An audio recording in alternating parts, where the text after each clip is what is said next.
안녕하십니까? 인생의 복잡한 문제들을 말씀으로 단칼에 해결해주는 김종근 목사의 쾌도 남마입니다.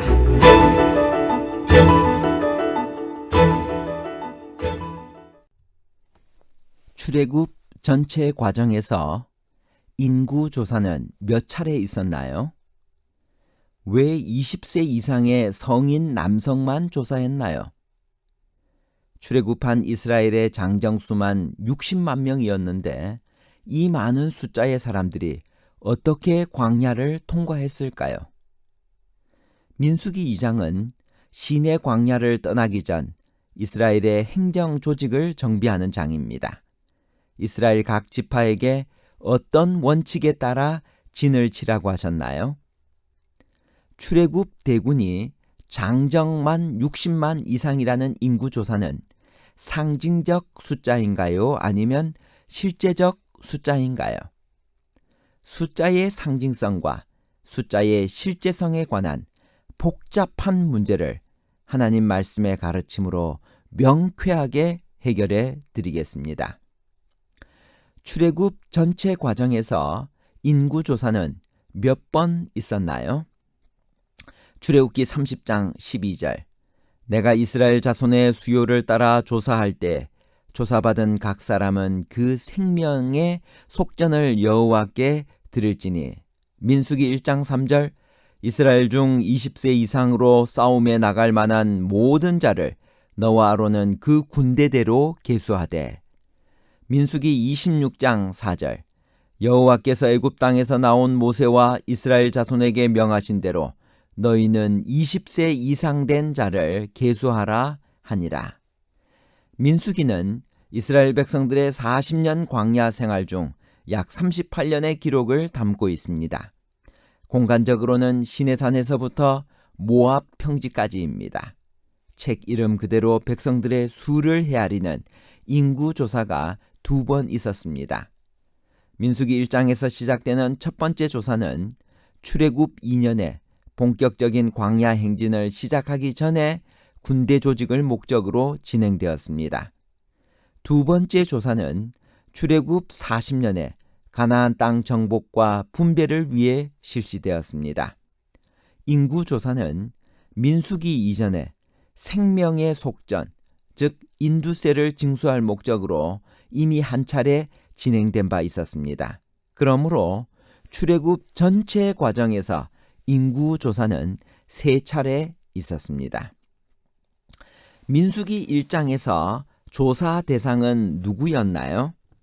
민수기 1장 3절 이스라엘 중 20세 이상으로 싸움에 나갈 만한 모든 자를 너와 아론은 그 진영별로 계수하되 조사 대상은 종족과 가족 단위를 따른 20세 이상의 성인 남성이었습니다. 민수기 1장에서 실시된 조사는 군대 칭집을 위한 것이기에 레위인, 여성, 어린아이, 심신허약자, 기타 가사 문제가 있는 사람들은 제외되었습니다. 이들을 제외한 총수가 60만 3,550명이었습니다. 흔히 출애굽 백성을 200만 대군이라고 표현하는 것은 60만 명의 성인 남성 숫자에 그들이 속한 가족수 평균 4인을 곱한 것입니다. 비평적인 견해들은 바로 이 숫자에 의문을 제기합니다. 메마르고 황폐한 광야에서 그렇게 많은 숫자의 사람들이 집단적으로 생존하기는 불가능하다라고 주장합니다. 출애굽 대군이 장정만 60만 이상이라는 인구조사는 신뢰할 만한가요? 그렇다면 그 많은 사람들과 가축들이 광야에서 어떻게 생존했을까요? 민수기 2장 32절 이상은 이스라엘 자손이 그들의 조상의 가문을 따라 계수된 자니 모든 진영의 군인 곧 계수된 자의 총계는 60만 3,550명이며 성경은 거듭해서 출애굽한 이스라엘의 장정수를 60만을 중심한 숫자로 제시합니다. 그들이 애굽에서 출발할 때 유아 외에 보행하는 장정이 60만 가량이었다고 출애굽기 12장 37절에 말씀하고 있습니다. 인두세를 거두기 위한 제1차 인구조사의 결과는 60만 3,550명이었습니다. 군사 소집을 위한 제2차 조사의 결과는 1차와 똑같은 60만 3,550명이었습니다. 그리고 가나안 정복을 위한 3차 조사의 결과는 60만 1,730명이었습니다. 조사에 따라 10단위와 100단위까지 차이가 있는 이런 숫자는 그것이 실제 숫자임을 명백히 드러냅니다. 그것을 대략적으로 표현할 때 60만이라고 한 것도 그 숫자의 실제성을 지지합니다. 출애굽한 이스라엘의 장정수만 60만 명이었는데 이 많은 숫자의 사람들이 어떻게 광야를 통과했나요? 민수기 11장 21절에서 22절입니다. 이 백성의 보행자가 60만 명이온데 주의 말씀이 한 달 동안 고기를 주어 먹게 하겠다 하시오니 그들을 위하여 양떼와 소떼를 잡은들 조카오며 바다의 모든 고기를 모은들 조카오리이까. 합리적인 생각을 하는 사람이라면 누구라도 그런 의문을 제기할 수 있습니다. 당장 백성들을 이끌고 지금 광야를 통과하고 있던 모세마저도 그런 질문을 던졌습니다. 광야 생활에 지친 백성들이 음식 때문에 불평을 터뜨리기 시작했습니다. 만나는 지겹고 정력이 쇠약하니 고기를 달라는 것이었습니다. 답답한 모세가 하나님께 부르짖습니다. 이에 하나님은 백성들이 코에서 넘쳐 싫어하기까지 한 달간 고기를 먹이시겠다고 대답하셨습니다. 하나님의 응답에 대해 모세는 이렇게 반응합니다. 이 백성의 보행자가 60만 명이온데. 모세의 질문이 얼마나 합리적입니까? 메추라기는 때를 따라 이동하는 철새입니다. 그 습성을 아시는 하나님께서 바람으로 메추라기를 몰아서 일거에 모세의 의문에 답을 주셨습니다. 비슷한 일이 훗날 갈릴리 해변의 산 언덕에서 예수의 말씀을 듣던 5,000명에게도 있었습니다.